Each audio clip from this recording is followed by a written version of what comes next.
आज के online class में एक बार पुनः आपका स्वागत है। आज हम लोग एमए फाइनल भूगोल के पर्यावरण भूगोल प्रश्न पत्र का अध्ययन प्रारंभ करेंगे। देखिए, हम लोग पर्यावरण के बारे में छोटी कक्षाओं से ही सुनते आ रहे हैं। आप कक्षाओं की बात छोड़ दीजिए, हर सामान्य व्यक्ति पर्यावरण की बात करता है। पर्यावरण है क्या? पर्यावरण की परिभाषा क्या है? पर्यावरण की प्रकृति क्या है? पर्यावरण के विषय क्षेत्र क्या है? इन सब के बारे में हम लोग अध्ययन करेंगे। इसके साथ ही साथ जब हम पर्यावरण जान लेंगे तो पर्यावरण भूगोल के बारे में भी अध्ययन प्रारंभ करेंगे। देखिए, यह पर्यावरण भूगोल जो आपका प्रश्न पत्र है, दो शब्दों से मिलकर बना है, पर्यावरण और भूगोल।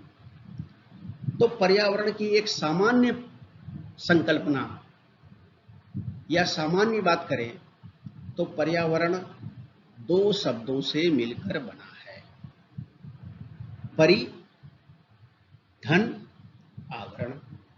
परि और आवरण। परि मतलब चतुर्दिक, चारों ओर। आवरण हम जानते हैं घेरे हुए। तो हमारे इस पृथ्वी के चारों ओर जो हमारा आवरण है, उसे सामान्य शब्दों में एक बिल्कुल ही, अगर हम लोग टेक्निकल टर्म या साइंटिफिक टर्म पे न जाएं, तो इसे कह सकते हैं कि पृथ्वी के चतुर्दिक जो आवरण या खोल है या लिफाफे के समान जो घेरा हुआ भाग है, उसे हम लोग पर्यावरण कहते हैं। इस पर्यावरण में ही समस्त प्रकार के जीव जंतु, मानव और अन्य समस्त प्रकार की क्रियाएं होती हैं। साथ ही साथ मानव एवं प्रकृति के अन्य तत्व या पर्यावरण के अन्य तत्व इस पर्यावरण से प्रभावित होते हैं और साथ ही पर्यावरण को प्रभावित भी करते हैं। तो हम लोग प्रारंभ करते हैं अब पर्यावरण भूगोल के बारे में। पिछले भाग में हम लोगों ने पर्यावरण एवं पर्यावरण भूगोल के बारे में कुछ सामान्य जानकारी प्राप्त की थी। तात्पर्य यह है कि पर्यावरण का प्रादुर्भाव तथा पर्यावरण भूगोल का महत्व विश्व के सामने लिखित रूप से या एक संकलित विज्ञान के रूप में लाने का श्रेय, जैसा हम लोग जानते हैं, कि जर्मन भूगोलवेत्ताओं ने किया था। विशेषकर हमबोल्ट महोदय, कार्ल रिटर और फ्रेडरिक रेटजल महोदय ने भूगोल में पर्यावरण की महत्ता तथा पर्यावरण भूगोल के बारे में वर्णन किया था। अब इसके बाद हम लोग देखते हैं कि फ्रेडरिक रेटजल की शिष्या, हम लोग जानते हैं फ्रेडरिक रेटजल महोदय जर्मन भूगोलवेत्ता थे, जर्मन भौगोलिक वेत्ता थे, लेकिन इनकी शिष्या एलन चर्चिल सैंपल, जो कि अमेरिकन थी, और इन्होंने पर्यावरण के महत्व को बहुत अधिक बल प्रदान किया। पर्यावरण के बारे में यहां तक कह दिया कि मानव पर्यावरण की उपज मात्र है। पर्यावरण ने ही मानव को जन्म दिया है और पर्यावरण जैसी सुविधाएं मानव के सामने विकसित करता है, उसी मार्ग पर मानव आगे अग्रसर होकर अपना विकास करता है।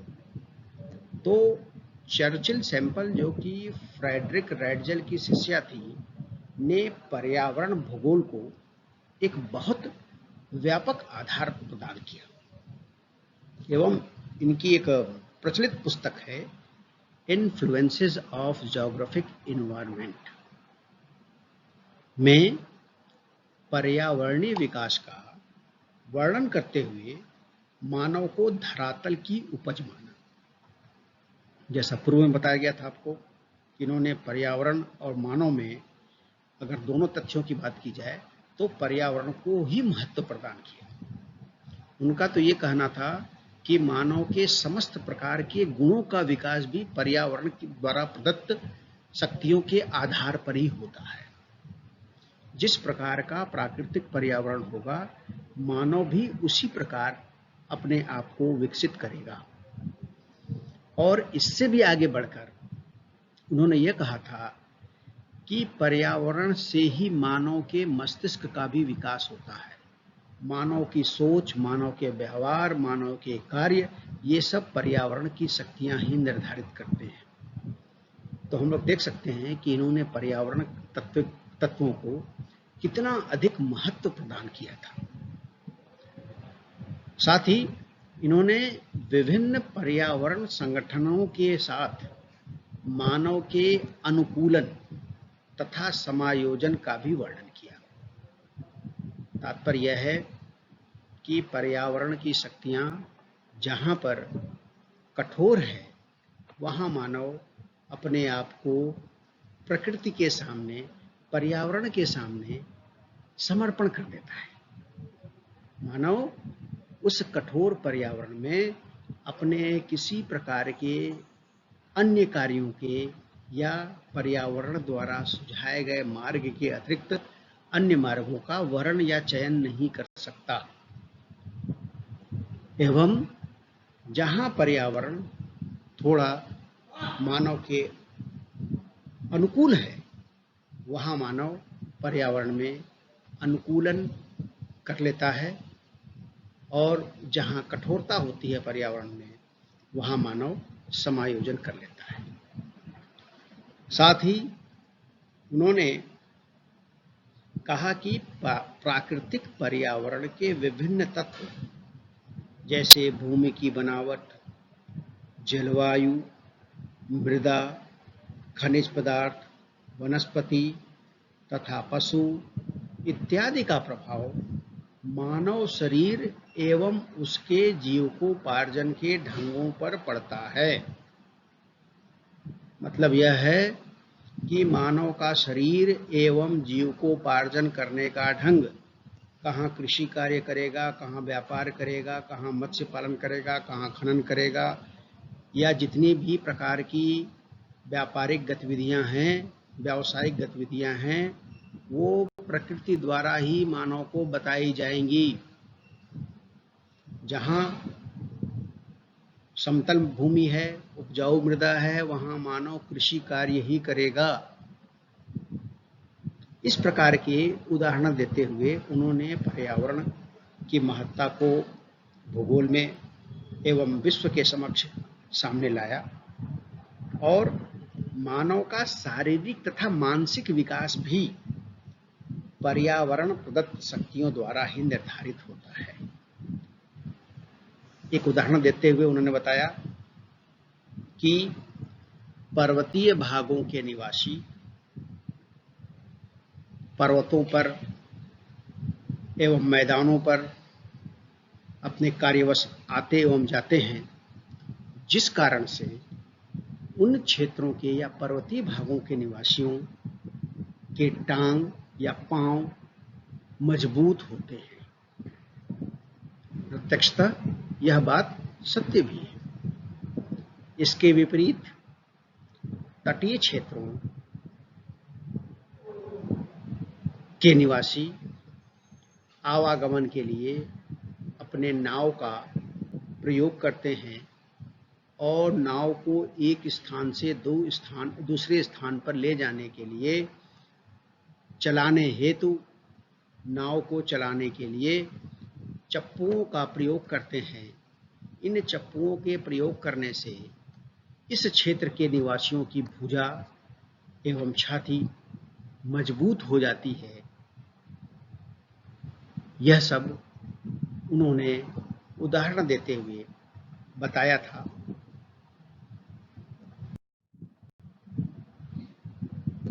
चर्चिल सैंपल के साथ, या हम ऐसे कहें उनके बाद, एक अन्य अमेरिकी भूगोलवेत्ता जिसका नाम आप लोगों ने सुना होगा, ईसा बोमैन, ने भी इसी क्रम में, तात्पर्य पर्यावरण के क्रम में ही, एक पुस्तक जो कि चर्चित पुस्तक है, फॉरेस्ट फिजियोलॉजी, में पर्यावरण भूगोल के विषय क्षेत्र को और अधिक विकसित किया। ये भी, या ईसा बोवेन महोदय भी पर्यावरण के तत्वों को महत्ता देते हुए पर्यावरण भूगोल के विषय क्षेत्र को आगे बढ़ाया या विकसित किया। अब हम बात करते हैं हर्बर्टसन महोदय का, जो कि एक ब्रिटिश भूगोलवेत्ता थे। इन्होंने 1905 में विश्व को सर्वप्रथम प्रमुख प्राकृतिक प्रदेशों में वर्गीकृत करने के लिए वनस्पति को प्रमुख आधार बनाया। तात्पर्य यह है कि सर्वप्रथम हर्बर्टसन महोदय ने विश्व को प्राकृतिक प्रदेशों में विभाजित किया। जब भी हम लोग प्रकृति पर्यावरण की बात करते हैं तो तात्पर्य यह है कि पर्यावरण के जितने भी कारक हैं, चाहे जैविक कारक हों या अजैविक कारक हों, हम उनकी बात करते हैं। वनस्पति भी जैविक कारक के अंतर्गत आएगा। इस वनस्पति को आधार मानते हुए उन्होंने विश्व को प्रमुख प्राकृतिक प्रदेशों में वर्गीकृत किया, और यह वर्गीकरण प्राकृतिक प्रदेशों का विश्व में सर्वप्रथम हुआ था 1905 में। तो हम यह भी देख सकते हैं, कहीं ना कहीं उन्होंने पर्यावरण की बात की, प्रकृति की बात की, इन्वायरमेंट की बात की। और ग्रिफिथ टेलर की अगर हम बात करें तो उन्होंने पर्यावरण एवं मानव को आपस में अंतर संबंधित माना, एक दूसरे से संबंध रखते हैं पर्यावरण और मानव। और यह बात सत्य भी है कि बिना पर्यावरण के मानव का जीवन सफल नहीं हो सकता, विकसित नहीं हो सकता। और उन्होंने भूगोल में पर्यावरण अध्ययन को नई दिशा प्रदान की। इस प्रकार पर्यावरण भूगोल के अध्ययन में प्रमुख रूप से पर्यावरण संबंधों का अध्ययन किया जाने लगा। अभी हम लोगों ने कुछ प्रमुख भूगोलवेत्ताओं के योगदान को अध्ययन किया, जिनके फलस्वरूप आज पर्यावरण भूगोल विकसित, पल्लवित या पुष्पित हुई है। इन सभी का योगदान पर्यावरण भूगोल को विकसित करने में रहा है। अब इसके आगे के अध्ययन को हम लोग अगले भाग में देखेंगे। आप सभी लोगों ने बहुत ध्यान से इस ई लेक्चर को सुना, इसके लिए सभी का धन्यवाद। और इससे आगे का अध्ययन अगले भाग में किया जाएगा।